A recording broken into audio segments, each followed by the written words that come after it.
yaakaar ci la bokk warul dugg ci yi quoi. très bien alors beneen juge moom nag nekkoon na ministre ñaari yoon ñu dénkoon ko wàllu justice di Ismaïla Madior Fall sortie bi nga xam ne def na ko nag. oui sénégalais yi ko nekk itam ak commentaire ba nga cay daal di def lu jëm ci wàllu loi d'amnistie lu jëm ci haute trahison lu jëm ci entrepreneur ba mooy 50 millions yi nga xam ne moom la ko jox lu jëm ci bracelet électronique yi nga xam ne 6 milliards plutôt la mu détaillé bari na. oui dem na ba wax sax lu jëm ci parquet bi bu ñu ko naree daaneel oui daaneel mu daaneel ñëpp lam ca xam bëri na oui ban analyse ngay def ci sortie bi nga xam ne sortie mënul garaaw ci Sénégal pour di sortie Ismaïla Madior taxaaroon nañ ko quand même wala way kenn xaaru woon lii boo gisee sortie Ismaïla Madior c'est que le Sénégal retient son souffle le Sénégal retient son souffle parmi les gens qui ont été invité à se présenter devant nos braves magistrats kenn xalaatu ko woon. kenn man bokk naa Sénégalais yoo xam ne xalaat man Ismaïla Madior su ma koy jàpp ci affaire tailleur de la constitution laa ko def rek manipulation wu yi muy def ci la constitution bi non loi loolu rek laa ko doon jàppee sur le mais en matière de gestion des derniers man maa ngi samay morom ñu bëri xalaat ko mais. jéemee témoin que man. Quand j'ai vu son nom, comme beaucoup de députés, hein, tout le monde s'est posé la question, mais pourquoi? Mais si Ismaël n'avait pas fait la sortie, bataille, dañuy wax day dem rek ñëwaat. Mais li mu wax dafa yëngal les fondements d'un état de droit. Les fondements d'un état de droit. Ismaïla Madior n'est pas n'importe qui. Non. Ismaïla Madior mooy joxe ay cours de droit. Ismaïla Madior bokk na en matière rek bu ñuy wax rek xam-xamu droit Sénégal référence modèle ci la bokk bien que nag à un moment donné il a fait la politique loolu dañ koy bàyyil Ismaïla li mu wax moo grave. Ismaïla dit que dafa am tentative de corruption. boo xam ne benn. waaye la de la construction xaw ma koo xam ne ci moom la dépendre. kooku moo ñëw indil ko 50 millions pour waa ji ko doon jéem a pour waa ji doon jéem a neexal lañ ko jàppee neexal. parce que juge ba mën a wax loolu doon ko jéem a neexal moom mu xalaat ne lii même boo ko fanaanoo wóorul mu ne waa ji delloo ko. diplomatiquement delloo ko. journaliste bi ne ko. oui. est-ce que vérifier nga ndax delloo na xaalis bi. mu ne sama yoon nekku ci Ismaïla ni mu waxee ne moom kenn du ko épinglé ci rapport ndax xam-xamam ndax jàngam ndax ndàngam na war a xam ne li mu def c'était pas la bonne méthode. très bien. parce que man boo ma yónnee. dara dama joxal ma ko sànnu jon su ma koy delloo bu dee loo xam ne jaaduwul dama lay woo alburax kaay nga toog ma ne la. ce que man li ma xalaat ne moom la waroon def bi ko waaj indilee xaalis bi sama xalaat lay wax da ko la wax wool ma waaj toog ñaar nga ko mën a def nga yar ko ne ko lii bu mu amati foofu da nga koy yar expliqué ko lii yoon da koy tere bu ko defati parce que lii nañu tuddee tentative de corruption tentative xaw ma tel xam nga les termes juridiques qu'il faut employer pour essayer ou bien nga ne ko comme que yow lii nga ci jublu si j'arrête le contrat parce que gis naa ne lii du yëfu jublu def nangam muy benn. très bien. jëlaat xaalis boobu ci ay témoins ci lépp xëy na sa bureau am na caméra xaw ma lan nga jëlaat xaalis bi delloo ko. accéder informer kii de droit. parce que nag c'est très compliqué parce que soo ko bàyyee te amoo seede am na nangam nga delloo ko xam mu wóor na ne waa ji jotal na xaalis bi mais ki la indil xaalis bi nga delloo ko te xamoo ndax kooku delloo na ko moom dina wóorul waa ji mun na xalaat ne bu yàlla na nga xamaa xëy na moo tax journaliste bi ne ko est-ce que wóor na ko ndax jot na ko foofu mu ne yoonam nekku ci foofu la grave nag foofu la yoonam waroon nekk pour xam ndax parce que am na nee na maître Aïssata Tall seede la loolu yëpp gravité énorme mais fi nga xam ne foofu na laalee les fondements de notre état de droit mooy fan bi mu ne nekkoon naa ministre de la justice ñi fa nekk yëpp ku ne benn nga xam mais man xam naa lépp. képp ku ma def ñaawteef xam naa lépp téye damaa noppi nag parce que nangam.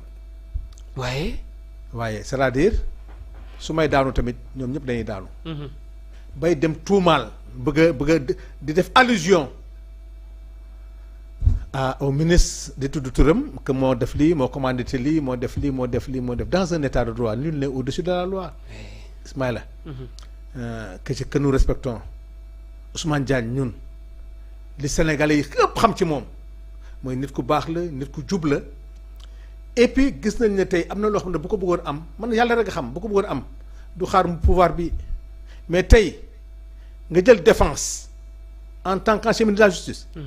ne comme que loolu la bu ma naree daanoo su ma naree def nangam kon dinaa débale maanaam dinaa wax loo xam ne ñoom ñi koy def nangam loolu ah kon doy na kon alburax. alors lan lañ ci mën a jàngatee quand même. ci jàngatee oui su ma naree daanu dinaa wax. mooy li avocat wu Farba waxoon. menacé. menace la. de divulguer des non secrets. menace de déballage. oui. ci li xam ne ñun foofu seen yaakaar nekk. ci wàllu justice quand même. justice. Ismaïla Madior Fall. mi qui menace nekkoon ministre de la justice ñaari yoon. waaw li ma xam su ma ko waxee te foofu la ñu ñëpp yaakaar. alhamdulilah ñu tubaab yi nañu yaakaar de. ci wàllu yoon quand même. tubaab yi suñu yaakaar yi fa la nekk de justice bi si yëpp suñu yaakaar ci la nekk de. moo ñoo atte ëllëg sur terre. très bien bu ñu demee tey ba Ismaïla Madior di menacer pour déballer ay manquements de la justice wax dëgg yàlla pour un homme d'état du cëram pour man. pour man du cëram parce que bi mu waree noppi dafa noppi ba lépp passé de moment bi ngay ñëw naan xaw ma nag lu muy wax ak lu mu munti wax na jéem a seetal boppam ci bracelet yi jéem a seetal borom ci 50 milliards loolu lañ ko laaj mais ñun laajuñu ko loo xam de. oui ba ci hôpital ba ci war a soobi. ah non loolu moom loolu. la ca premier ministre waxoon. non loolu c'est non c'est-à-dire loolu mooy wan ne la. secret défense. secret défense c'est extrêmement grave c'est-à-dire assemblée nationale nag ñu ngi door a am liggéey. yaa ma cay tudd itam ministre ba fa nekkoon di Malick Sall. dugal na ko ci. ndax côté boobu la dëkkee. non Ismaïla dafa daaneel ñu bëri. nee na man avant naa la signé du man. très bien. c'est que du man c'est que ji nga les députés doivent bu ko faire attention Albourakh. mooy tey ñu lay indi ay signature ngay signé rek quand on se rend compte que les députés que nous sommes on a voté dans le budget on n'a pas fait attention ci budget bi construction d'un hôpital ñu def ko secret défense parce que député bi kaa ñi dañoo ay parce que nous dans la loi des finances tout ce qui est secret défense du ko laal du ñu wax armée. très bien gendarmerie sax. La dernière fois, on a discuté du budget de l'Assemblée, mais sans rentrer dans les secrets de défense. On se limite uniquement à la gestion aérienne, mais lépp lu laal secret de défense ko laal. Ndeke na gaañ yi bu ñuy bëgg a tojee nañ ko dugal secret de défense kooku député du ko gis nag. doo ko lii sax ba koy doo ci poser question doo ci waxtaan kenn du ci tontu. Deuxièmement, comment tu peux mettre la construction d'un hôpital nga ne dañ koy dugal. ci ministère de la justice. ani santé. santé. c'est que gis nga Albourakh. day yàgg rek mais toutes les raisons. sont déjà réunies pour yóbbu Macky Sall à la cour quand même pour la haute trahison. président Macky. waaw parce que xam nga la. c'est entre l'exécutif et le législatif. du affaire citoyen de. Parce que la responsabilité de l'Assemblée est engagée. Parce que c'est l'Assemblée qui a voté ça. Comment on peut voter ça te gisuñu ko. Comment maintenant dans l'évaluation et le contrôle. C'est nous qui avons le contrôle du gouvernement, de l'action gouvernementale. C'est-à-dire qu'on defuñu suñu liggéey. très bien. Albourakh. lii mooy wane ne il y a une cassure bu am entre l'exécutif parce que Macky daf ñu defal ay galgal yoo xam ne ñoom xëy na ils avaient la majorité gis nañ ko ñun xëy na gisuñu ko mais. lii mooy wane ma lay wax ne la capacitation des parlementaires le temps qu'il faut pour examiner les budgets dafa war a am nañu bàyyi taf-taf yi ñuy def la loi de règlement en une demi-journée nga koy lire adopté ko te loolu moo ëpp solo la loi des finances donc lii mooy wane ne man chaque fois bi ñu waxee loolu dama ne on est parti dans un hôtel le tarif était très cher ñuy wax ak hôtelier bi mu ne mais parce que yéen l'Assemblée vous avez voté une loi sur les nuitées loolu moo tax quand on a regardé la loi ñu ñoo ko voté donc quand c'est cher c'est nous et pourtant on l'a amené on l'a voté. Tout à fait. tey ñu ngi casse avec les billets des avions par rapport à la destination Sénégal parce que la destination Sénégal fait partie des destinations les plus chères. Mais tey area boobu ñu voté ñu ngi def ci billets yi député yi ko voté donc nous par rapport à la destination Sénégal en votant cette loi c'était pour construire l'aéroport à un moment donné l'Assemblée doit dire halte pour la promotion quand même du tourisme au Sénégal c'est-à-dire que l'Assemblée doit reprendre sa mission l'Assemblée doit dire au président de la République tu as trahi la confiance de l'Assemblée c'est comme la loi d'habilitation Macky Sall a mis des mécanismes xam nga léegi dootul mauvaise gestion c'est un mécanisme de détournement qu'on avait mis en place et quand on met un mécanisme tey soo may tabaxloo kër bii tabax mais ci biir tabax bi nekk na tabax nga benn yoon boo xam ne souterrain boo xam ne ca mbedd ma laay jaaree pour dugg fii xam nga loolu santuma la ko foofu laay jaar ne di dugg ci kër gi chaque jour may jël di rocci dem loolu c'est intentionnel c'est pas venir ici émission bi jeex ma jël benn micro dem yoonam mais il y a une intention manifeste du président de la République de mettre un mécanisme pour détourner le contrôle de l'Assemblée et ça c'est une trahison voilà un élément de plus qu'on doit mettre dans la résolution de mise en accusation pour la haute trahison.